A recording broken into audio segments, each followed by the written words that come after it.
the office that you worked in was Building 7? Yes. The infamous Building 7 Yes. that also collapsed? Yes. What I guess since you had an office there, can you speak to that in that same vein of kind of conspiracy? Yep. Of, because I've seen, anybody I've had on, because I've had other people on that just recently I had a guy on, he was in high school. He was in one of the high schools that was across, I think in New Jersey maybe, but that could see kind of what was going on. And anytime anything with 9/11 comes up, there's like, oh, you still believe that was, not an inside job, fucking moron, or whatever. And it's like, I'd love to hear your take as a Secret Service officer that had an office in Building 7. Yeah. Yeah. So the Secret Service was in that building, CIA was in that building, and the city's emergency management coordinating center were in that building. And so the building, kind of a high profile building, had huge generators below, like you'd see overseas, had tons of generators underneath and probably tons and tons of diesel fuel that would run those generators forever. And then the building was connected, we'd call it the gerbil tube, because there was a street that ran by between the two, Vesey Street or Vesey Street, I don't know, people correct me on that too. And that ran between the Trade Center Tower and 7 World Trade, and it was connected by this gerbil tube. It was a bridge with a clear cover over it, and that is how we would get into our building on that second or third floor or whatever, wherever that tube came in, and that was kind of the main entrance. And then all those generators were actually at the floor of the building, and you didn't typically use those entrance very much, but because it was mostly generators and stuff like that in the loading dock.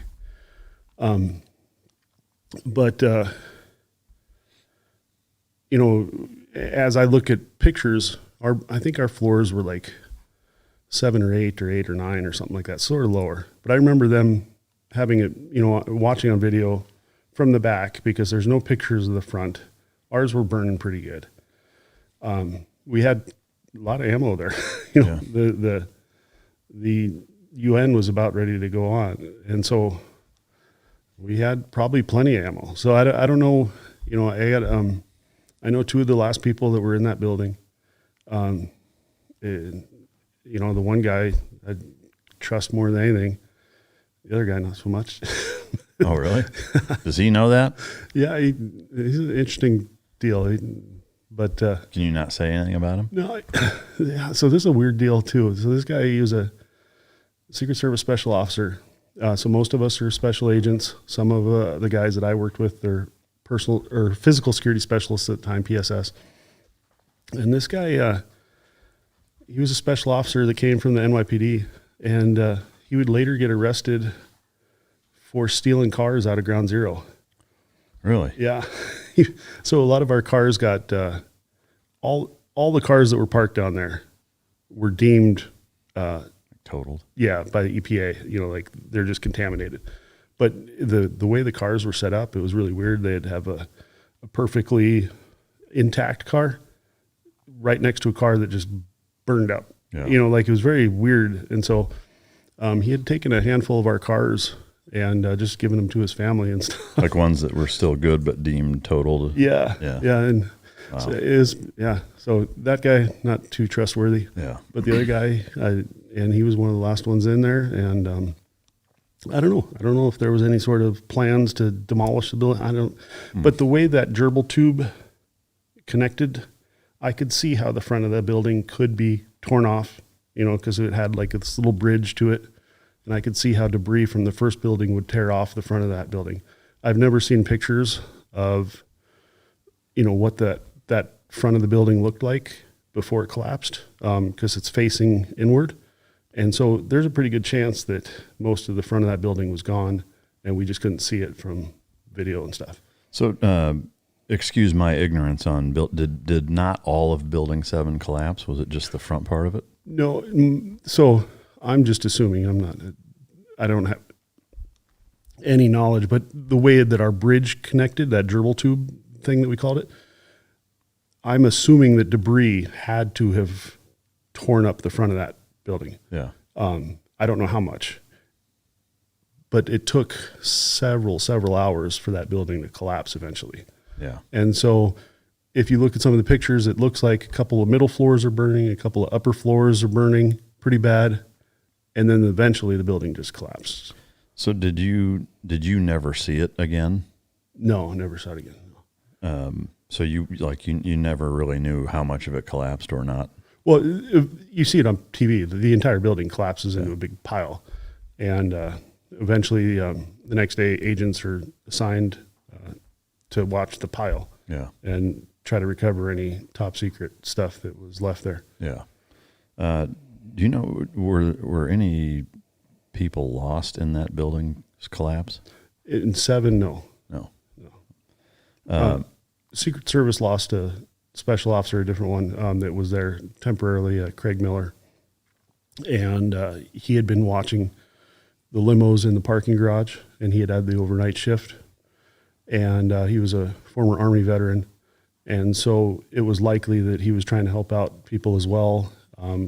Just don't know what happened to him other than he didn't survive. Yeah.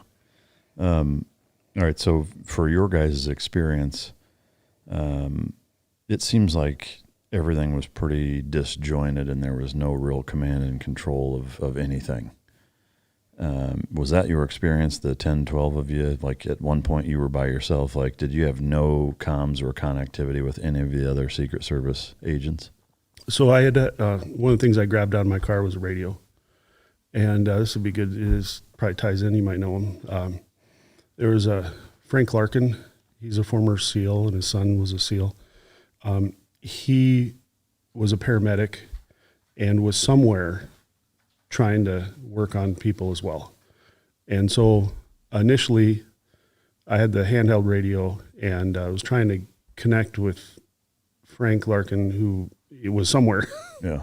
And eventually a supervisor took my radio. Oh, okay. And so I don't know, but there was no coordinated response. It was just chaos. Yeah. And so I was trying to connect with the guy that was actually a paramedic that knew more than I did, that, had experience and stuff. And so I don't know Frank's story where he was exactly, but he was down there as well, but just in a different area, a different side of the building or something. Yeah. All right. So once the second building collapses and you're running from that, you make your way down to the water where there's at least some air, sort of. How long did that day or days, like at what point did you go home and finish things up? And if you can kind of chronologically walk us through from when you made it to the riverbank after the second building until you finally went home. Yeah. Time-wise, I don't know, it was hours and hours, but I don't know exactly what. Kind of lost track of time there, but we had got to this high school down there. I think it's Stuyvesant High School or something. And had been down there and got cleaned up. And then,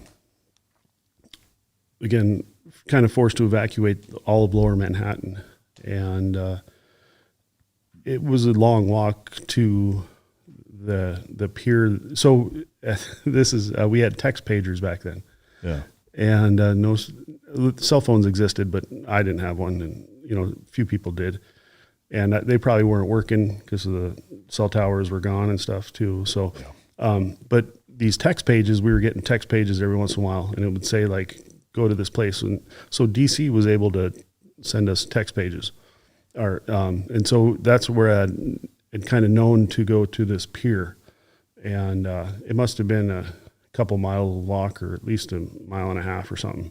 And we had found some other medical equipment, and you don't know why you're doing stuff. It doesn't make sense, but like every time I'd see like medical equipment or gear or something, I'm grabbing it and trying to bring it with us because I assume that there's, and I remember commandeering a hand truck, and then I got all this gear and stuff on a hand truck. And I don't know. I wish I would have grabbed a bunch of MP5s instead of some gear. Or some vehicles like your buddy. Yeah. Yeah. Yeah. So anyway, get that gear and get up to this pier, and then you get there, and then that's where so that was the first time I had seen like one of the agents that I was really with down there, and that was Evie Pomporis. And I see her at the pier, and then it's just like, wow, that, like then you're like, not everybody died. At this time, like you're thinking like everybody's probably dead that you were with. And she was there, and it's like, wow, this, other people made it too. Yeah. And so then you start seeing it. And then there was a lot of the people that had evacuated the office earlier that just hadn't stayed down near the buildings. And so a lot of the administrative people and stuff like that were up at this pier, and a handful of bosses were kind of running stuff. What did you guys say to each other when you linked back up? I don't know. It's just all kind of overwhelming, and it's kind of about, trying to get, I was still at some point it was when I went through that window. I had cut my arm up pretty good, and so I had been bleeding from that, and so still just trying to get that cleaned up and get cleaned up myself. That pier that we were at had a restaurant. They gave me a shirt, and so appreciate that. Do you remember the restaurant name? No, it's like something like 56 or something. I think it was named after the pier or something. They're not in business anymore, I don't think. But, appreciate somebody giving me a shirt. Yeah. And so, just try to get cleaned up a little bit, get some of the debris off of me and stuff. And, but yeah, we got boats, and, kind of the U.S. Park Police gave us a ride over to New Jersey. And then it was the ferry terminal. And so it was pretty easy to get from the Weehawken ferry terminal to Hoboken, where a friend had lived. And we get into Hoboken, and it sits on the water directly across from the Trade Center. And again, it was a super beautiful day. And it was such an odd experience because, tons of people are outside, and they're, at these cafes and outdoor eateries and stuff, and they're just sitting there, and I'm sure they were thinking weird stuff too, but it was just a weird experience, like seeing like people just, sitting there eating and stuff at these outdoor places as we're walking through covered in debris and stuff. So they were still just eating? They weren't like standing there crying and like, they're just like, oh, I wonder what's going on. Well, I don't know. Like, I don't know. I just, they had, like, the distance from Hoboken to the Trade Center is so close. Yeah. So it wasn't like they didn't know it was going on, but it just seemed like that. It seemed like it was a different world. Yeah. And so that's what the weird thing was. Wow. So that was still that day. Yep. The afternoon. Yeah. Yep. So I don't know, the buildings collapsed 8, 9, whatever. Yeah. And so this is afternoon. Yeah. So both buildings had collapsed. 7 was still up. Yep. At that time. Yep. Yeah.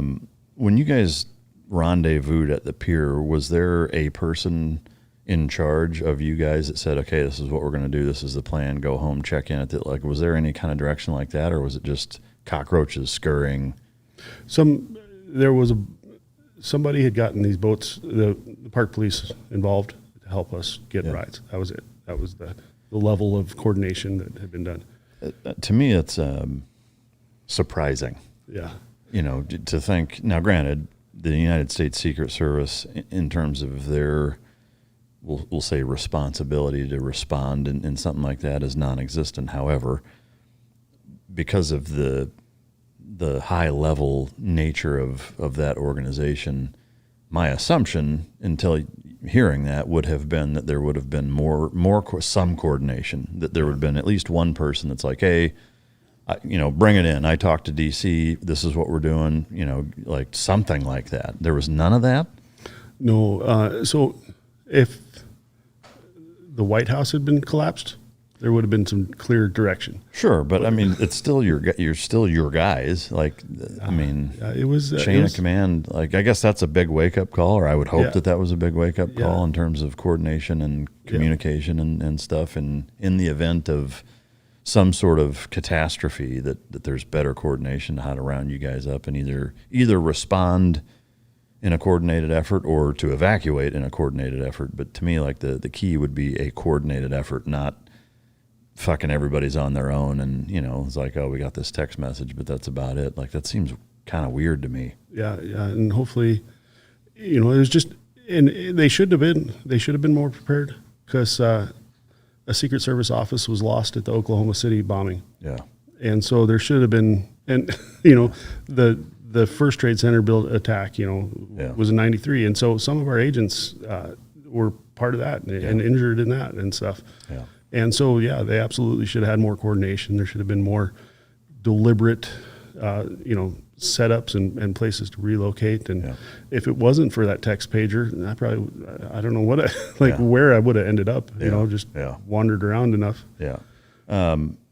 All right, so in Building 7, you said there was Secret Service, there was CIA, there was city utility coordination. Yeah, it was the Emergency Management Center for the entire city of New York.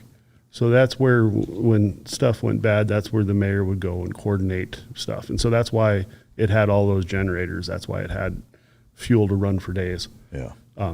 Is there any level of doubt in your mind that 9/11 was anything other than what it's generally accepted to be by mainstream society? I think, remember I said question everything? Yeah. You should question everything. And so I assume that it is what it is, but I have no idea. Yeah. I don't. I mean, if you were to say yes or no, do you have doubts that it went down the way that it's officially described to have gone down? I don't know. There absolutely there was intelligence. There's other things going on that I didn't know about as low level Secret Service agent. Yeah. And so I don't know. I don't know what the plan was. Talk about it a little later. I made an arrest afterwards of a Egyptian male that I believe knew something ahead of time. So who was part of what? Oh, so after the September 11th thing is over, we're all assigned different roles and stuff, and so I was quickly assigned to the JTTF task force because I was at the credit card fraud squad. We weren't, and so JTTF had set up in like a parking garage nearby, and just a multi-level parking garage, and everybody's thrown in there that you could ever imagine, as far as like every possible federal agency was there, including the United States attorneys and the FBI directors walking around constantly and stuff. And so just everybody's in there. There's desks everywhere, and on your desk it's got U.S. Secret Service or whatever. And they were giving us lead sheets of like, go out and investigate this stuff. And again, we're just all thrown together. And so I was put on like a group, and I was a Secret Service agent. There was another Secret Service agent, but he was out of the airport office, the JFK office. And I didn't know him very well. We never worked together on a case or anything, but I'd seen him around with, stuff. And then like there's a, state police officer and a city police officer. And so like, I don't know, 6 of us or something. We're, you're a team and you're given these lead sheets, and you go out and you talk to people. And this person, we go out, he's an Egyptian male, and I don't know exactly how the lead came in.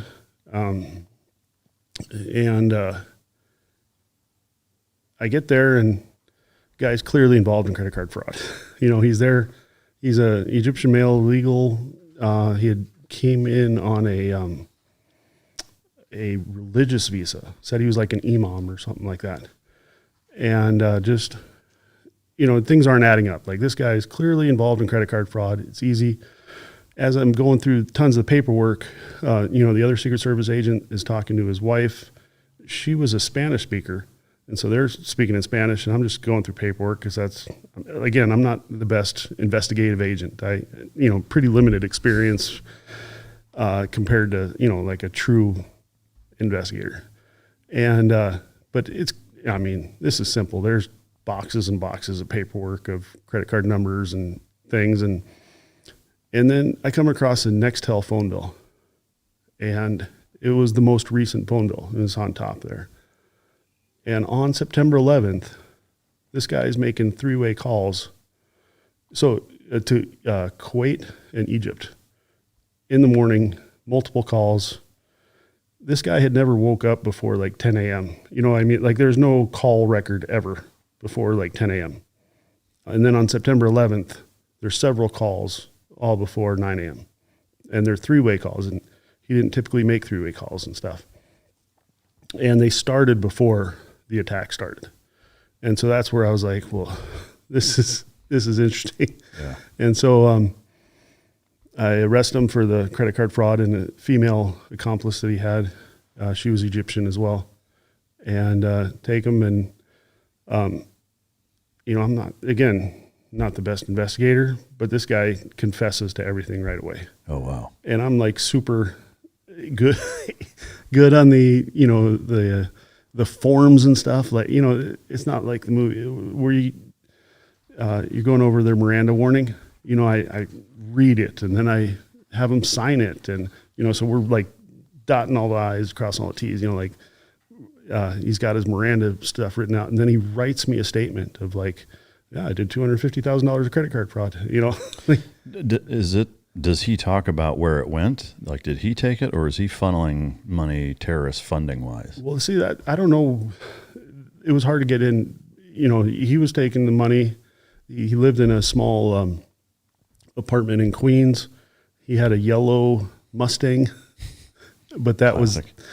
Classic terrorist mobile. Yeah. Fucking yellow Mustang. Yeah. And so, but he wasn't living large. Yeah. And so it's like, where's all the money going? Yeah. Where's this money going? What are you doing? And that's, I don't know. I don't know what the deal was.